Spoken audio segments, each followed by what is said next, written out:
Good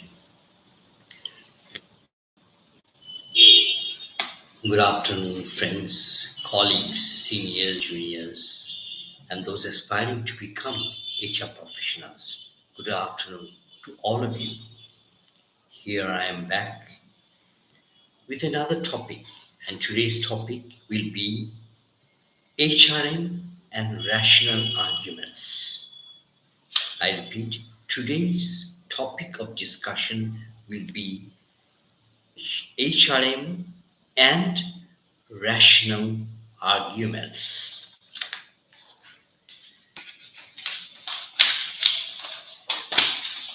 HRM professionals are dealing with a subject that requires extensive use of words and languages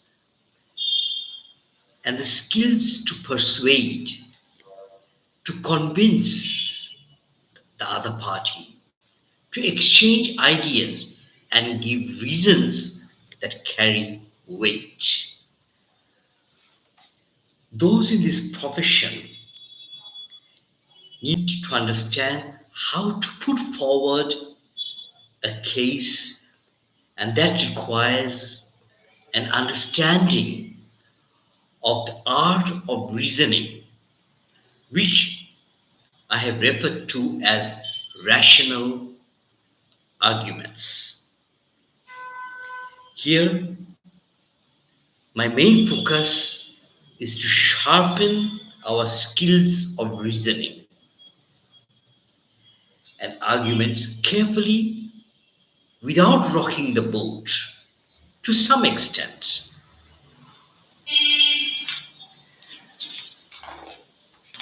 There are two types of arguments: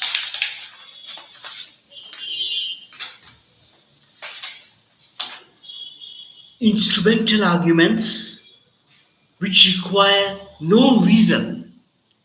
I repeat, there are two types of arguments: instrumental arguments. No, no reason is required. On the other hand, argumentative arguments, yes, require reasoning. When I'm talking about labor turnover, when I'm talking about low motivation, when I'm talking about low morale, when I'm talking about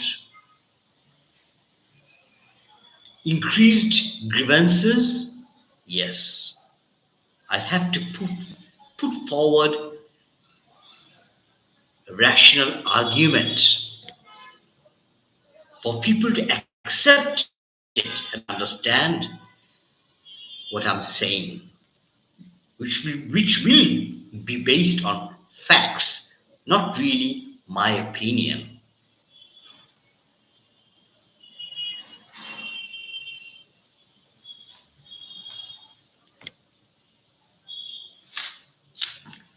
So that's why I think it's an extremely important topic of discussion, because as an HR professionals, we have to discuss certain issues with the top management. And for that reason, I believe we should do our homework. And by doing our homework, I mean to sharpen our ideas on rational arguments.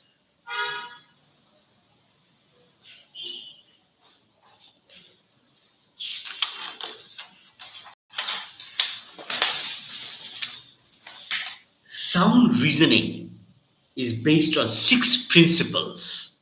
What are the principles? Number 1, claim. Number 2, grounds. Number 3, warrants. Number 4, backing. Number 5, modal qualifiers. These are adjectives, noun, not concrete. It's not. When we talk about arguments, we're not talking about 2 plus 2 is 4. We use to certain as we use possibility, likelihood. I'll be talking about that later on. And possible rebuttals. Sound reasoning is based on 6 principles: claim, grounds, warrants, backing, modal qualifiers, possible rebuttals. Remember, as HRM professionals, whatever we say in a formal manner must or should be pre planned and well researched. I am certain our statements should carry weight if we can use the above mentioned points properly. And obviously it's a matter of practice also.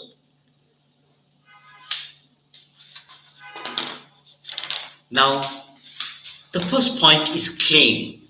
What is a claim? What is being said? What is being stated? That is a claim that needs clarification. If the statement falls short of clarity, the argument may have to continue further and invite unnecessary confusions. Claim, I repeat, is what is being stated.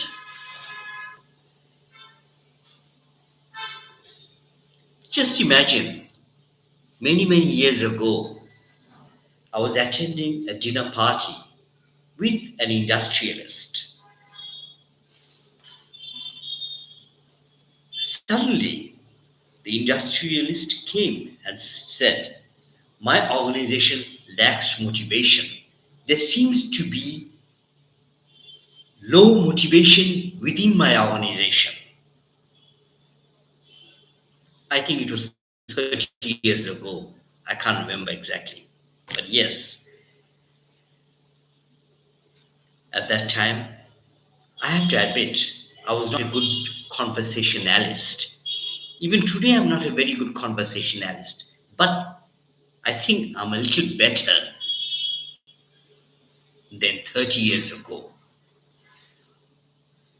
Although I was in the HRM profession at that time, I could not really convince the industrialist because, as I understand, I was interested in spontaneous response.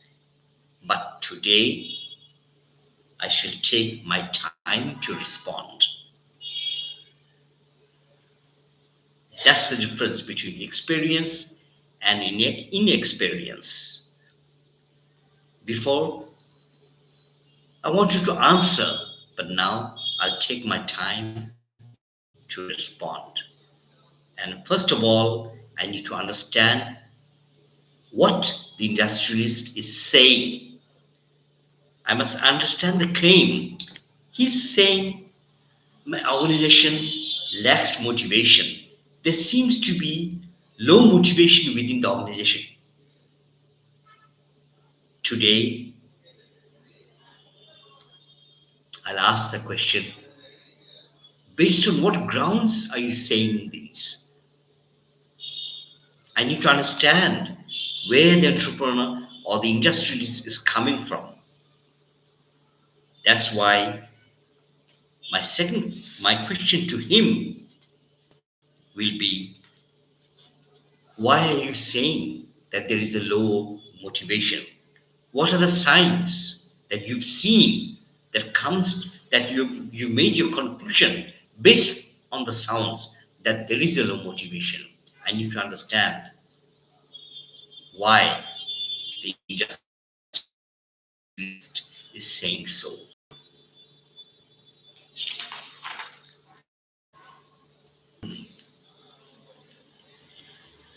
A claim is a statement that needs to to be justified. I repeat it, a claim is a statement that needs to be justified.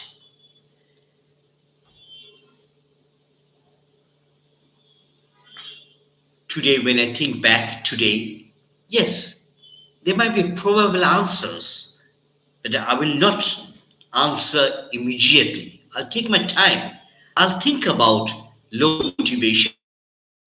What could be the reasons? Structure, ill communication, low trust, not knowing what to do. The management style is a problem, lack of leadership, favoritism, biasness and groupings, lack of any justice system within the organization, lack of policies and procedures. Even if there are policies, it's not implemented or not followed. No real direction and purpose, too much politicization within the organization, and so on. There can be so many reasons for the low motivation. But I need to understand why the industrialist is saying so.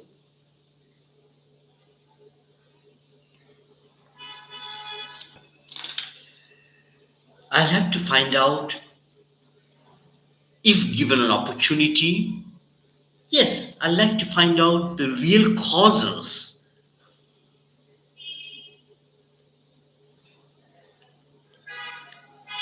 In my research, if I'm given an opportunity, if I can convince the top management or the industries that I'm talking about that motivation is a serious issue.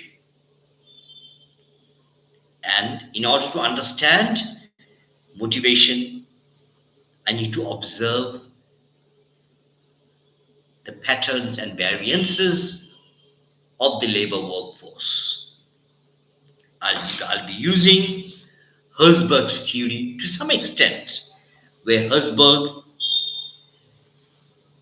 has divided motivation into two parts: the hygiene factor and the motivators.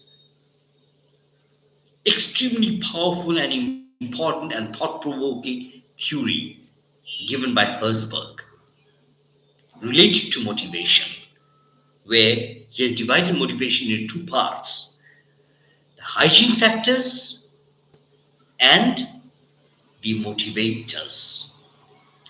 Motivators are not the hygiene factors. Hygiene factors are not the motivators. They're separated. Hygiene factors may include salary, company policies, terms and conditions of employment, working hours, etc.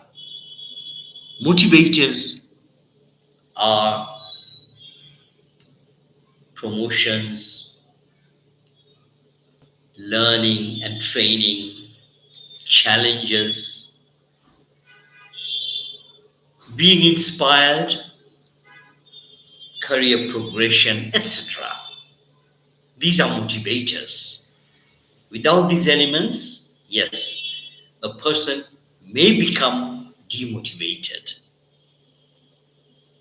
By the way, this research is based on extensive research. The theory, Herzberg's theory, is based on extensive research which he has done and has come to the conclusion that motivation is divided into two parts: the hygiene factors and the motivators.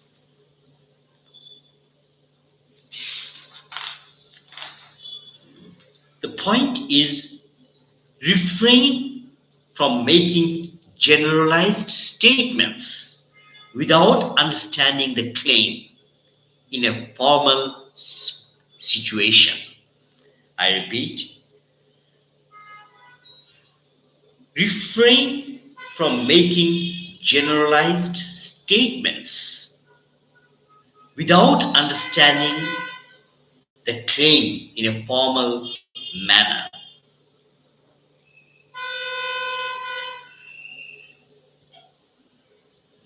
Now, the second point is grounds. This refers to the reason behind the statement. What could be the reason behind the statement?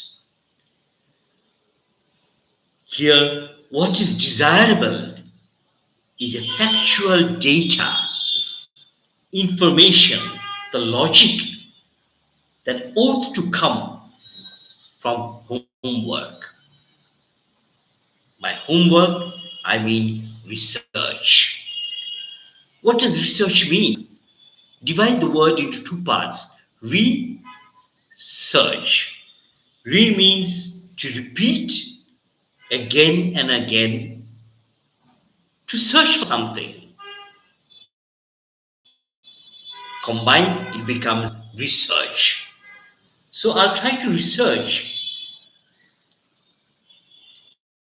into the scenario of motivation I've just mentioned as an example. That's all. It's an example. But yes, I like to do my homework. I like to research further and find out the causes, whether it corresponds to the grounds of the industrialist.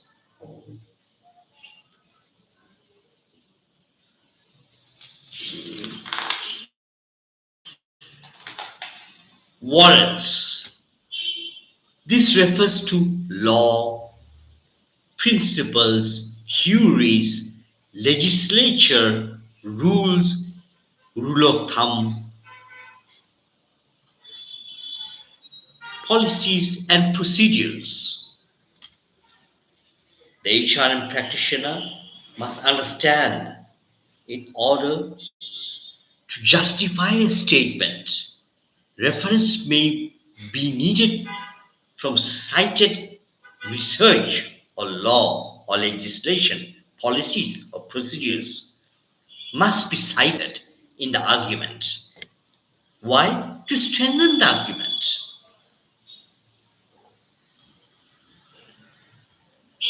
Warrants mean the authority that legitimizes the statement or claim. The warrant serves the purpose of reference.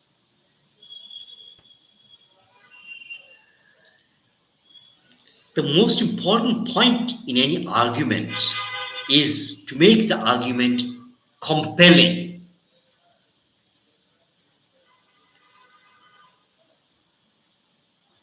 Now, the next point is backing. What does that mean? This is a generalized statement at providing evidence. Yes, if you can, you'll have to produce evidence before the top management for them to decide what to do.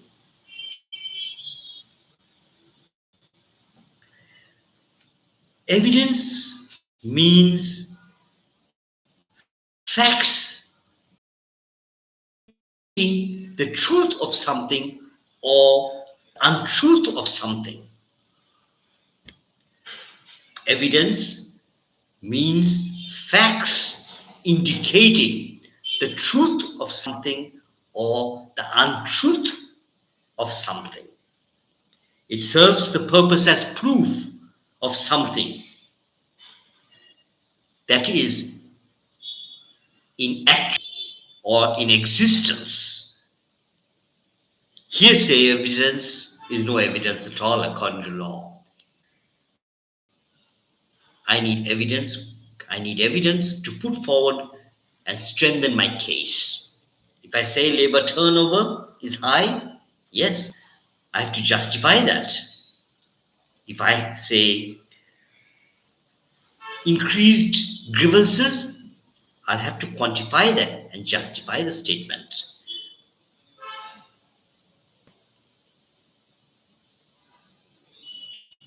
These are just examples. It can be anything. Modalities means the degree of reliance to be placed on the statement.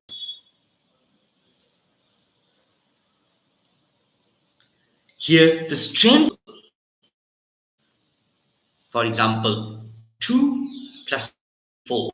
It may not be possible. and most of the time it is not also possible. In such situation, which is very common, HRM practitioners will have to use such phrases as far as evidence goes, very likely, very possible, to some extent, in all probability, etc. We use these phrases and we use these are called modalities,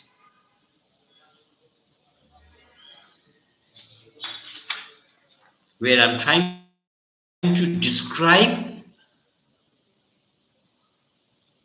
the statement, describe the facts, what I've just mentioned. And rebuttals, this refers to circumstance force of the conclusion and further invalidate the statement. Or if I have to use, I can also put it, rebuttals will destroy your statement. When I say something, I have to think about rebuttals also.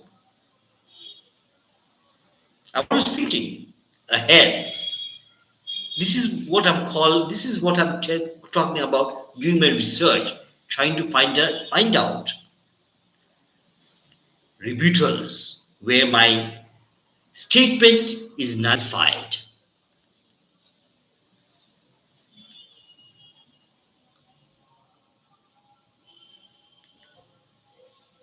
All these points that I've mentioned is about dressing the argument smartly.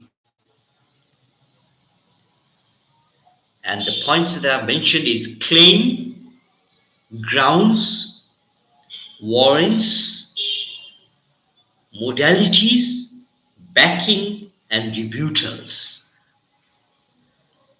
I repeat, claim, grounds on which I'm making the statement, warrants, what are the principles, rules, theories that I can cite. Backing means about giving further information or evidence to strengthen my argument. Modalities, when I'm using phrases, for example, to some extent, that is modalities. And rebuttals is when I'm thinking about count.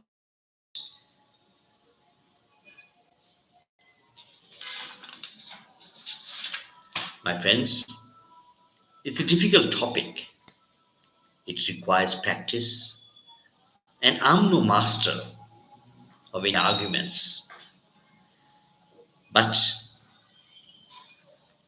just a little awareness can make a difference to justify what I'm saying, to support what I'm saying, which can be compelling and which can be understood by the top management. And when I'm saying something, there's no point communicating anything if what I'm saying is not understood by the receiver. And who is the receiver? Is the top management, will be the receiver. I'm the sender. The onus depends on me, depends on the clarity, which must be also clear and unambiguous. It's then only that my receiver will understand what I'm saying, where I'm coming from. My friends, have a nice time, have a nice day, enjoy the World Cup. God bless you all. Thank you all.